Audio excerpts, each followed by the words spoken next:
Hello students, ये class 11 का term to का मॉडल सेट का पहला सेक्शन का वीडियो है जो आप लोगों का 16 तारीख को जो एग्ज़ाम होने वाला है झारखंड में, उसी एग्ज़ाम का मॉडल पेपर जो निकला है सेट 1, उस सेट 1 का सेक्शन ए का पूरा वीडियो है। सेक्शन ए का आप देखिए वीडियो, इसमें क्या है। तो पहला क्वेश्चन देखिए क्या है, कह रहा है कि न्यूटन के गुरुत्वाकर्षण के सार्वत्रिक नियम का उल्लेख करें।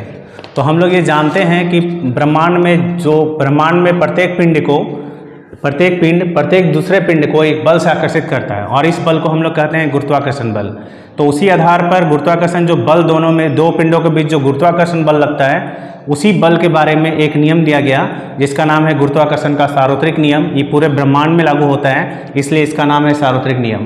तो इस सार्वत्रिक नियम के अनुसार देखिए क्या कर रहा है कि दो पिंडों के बीच जो गुरुत्वाकर्षण बल का परिमाण होता है, दोनों पिंडों के द्रव्यमान के गुणनफल के समानुपाती का मतलब हो गया कि अगर एक पिंड का द्रव्यमान बढ़ता है तो अगर एक पिंड का द्रव्यमान बढ़ता है तो बल का परिमाण भी बढ़ जाएगा, या दूसरे पिंड का भी द्रव्यमान बढ़ेगा तो बल का परिमाण बढ़ जाएगा। इसलिए यहाँ पे समानुपाती वर्ड इस्तेमाल किया गया है। और दोनों पिंडों के बीच की दूरी के वर्ग के व्युत्क्रमानुपाती होता है, यानी कि दोनों पिंडों के बीच की दूरी को अगर हम बढ़ाते हैं तो क्या होगा, बल का परिमाण घट जाएगा। तो शॉर्ट आंसर हम लिखे हैं ताकि आपका 1 नंबर का क्वेश्चन है, ज़्यादा लिखना नहीं है, आपको सटीक जवाब देना है। तो पहला जवाब देखिए क्या है, दो पिंडों के बीच गुरुत्वाकर्षण बल का जो परिमाण होता है दोनों पिंडों के द्रव्यमान के गुणनफल के समानुपाती और दोनों पिंडों के बीच की दूरी के वर्ग के व्युत्क्रमानुपाती होता है। इसी कथन को गुरुत्वाकर्षण का सार्वत्रिक नियम कहते हैं। इसमें व्यंजक भी है जो आपके अगले सेक्शन में है, सेक्शन बी में है, उसमें बताएंगे। दूसरा देखिए, जी और जी में क्या अंतर है, छोटी जी और बड़ी जी। तो छोटी जी गुरुत्वीय त्वरण है, लेकिन बड़ी जी क्या है, सार्वत्रिक गुरुत्वाकर्षण नियतांक है। दूसरा, इसका मान स्थिति के अनुसार बदलता है, यानी गहराई के अनुसार बदलेगा, ऊंचाई के अनुसार बदलेगा, लेकिन इसका मान नहीं बदलता, यानी नियतांक होता है। उसके बाद पृथ्वी की सतह पर जी का मान या तो 9.8 मीटर पर सेकेंड स्क्वायर होता है या 10 मीटर पर सेकेंड स्क्वायर होता है। लेकिन यहाँ पर क्या है कि यहाँ पे जो बदलाव देख रहे हैं वो जी के मान के बदलाव होता है स्थिति के अनुसार, लेकिन बड़ी जी का मान फिक्स होता है। इसका मान होता है 6.67 गुना 10⁻⁻11 न्यूटन मीटर स्क्वायर पर के जी स्क्वायर। ये होता है बड़ी जी का मान। अगला क्वेश्चन है प्रतिबल के प्रकार। प्रतिबल कितने प्रकार के होते हैं? तो प्रतिबल 3 प्रकार के यहाँ लिखे हैं। 3 में पहला का 2 प्रकार है, अभिलंब प्रतिबल, जिसमें इसका 2 प्रकार है, तनन प्रतिबल और संपीड़न प्रतिबल। दूसरा है स्पर्श रेखीय प्रतिबल, जिसका दूसरा नाम है अपरूपण प्रतिबल, और तीसरा है आयतन प्रतिबल। ठीक है, अब देखिए चौथा नंबर,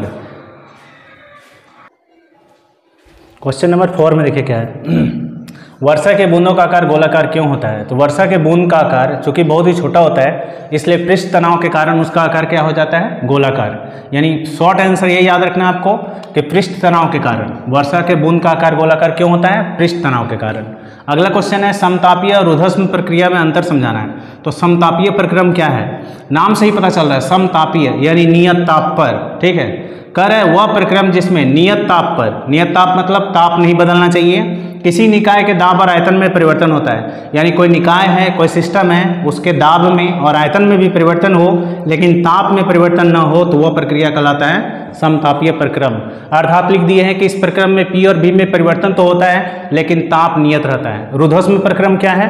तो इस प्रक्रिया में तीनों में परिवर्तन होगा। ऊर्ध्वश्म प्रक्रिया में वह प्रक्रम जिसमें निकाय के दाब, आयतन और ताप तीनों में परिवर्तन होता है, लेकिन निकाय और परिवेश के बीच ऊष्मा का कोई विनिमय नहीं होता। ऊष्मा विनिमय मतलब कि ऊष्मा का आदान प्रदान नहीं होता। इसमें कह रहा है कि ताप में परिवर्तन होता है, यहाँ याद रखना है ताप में परिवर्तन होता है, लेकिन उसके ऊष्मा में क्या होता है कि निकाय और परिवेश में तीनों में परिवर्तन होने के बाद भी चूंकि यहाँ ताप में परिवर्तन हो रहा है तो कुछ ऊष्मा इधर उधर होना चाहिए, लेकिन ऐसा नहीं होता। कह रहा है परिवेश के बीच ऊष्मा का कोई विनिमय नहीं होता, तब वो कहलाता है ऊर्ध्वश्म प्रक्रम। अब आवर्त गति का एक ऐसा उदाहरण देना है जो दोलन नहीं करता। आवर्त गति मतलब क्या होता है, किसी वस्तु की ऐसी गति जिसमें वो अपनी गति को एक निश्चित समय के बाद दोहराए, उसको हम लोग कहते हैं आवर्त गति। दोलन गति में क्या होता है कि कोई वस्तु अपनी स्थिति, माध्य स्थिति के आगे पीछे दोलन करता है या ऊपर नीचे दोलन करता है या कंपन करता है। तो तुमको एक ऐसा उदाहरण देना है, आप लोगों को ऐसा उदाहरण देना है जिसमें कह रहे हैं कि वो आवर्त गति हो लेकिन दोलन गति ना हो। तो हम ऐसा देखते हैं घड़ी की सुई में। घड़ी की सुई अपने हर 60 सेकंड में या 1 मिनट में या 1 घंटा में तीनों अलग अलग सुई अपने टाइम पे आके घूम करके उस जगह पर आ जाती है, लेकिन वो एक जगह अपने जगह पे हिलती डुलती नहीं, मतलब आगे पीछे दोलन नहीं करती, वो राउंड मारती है।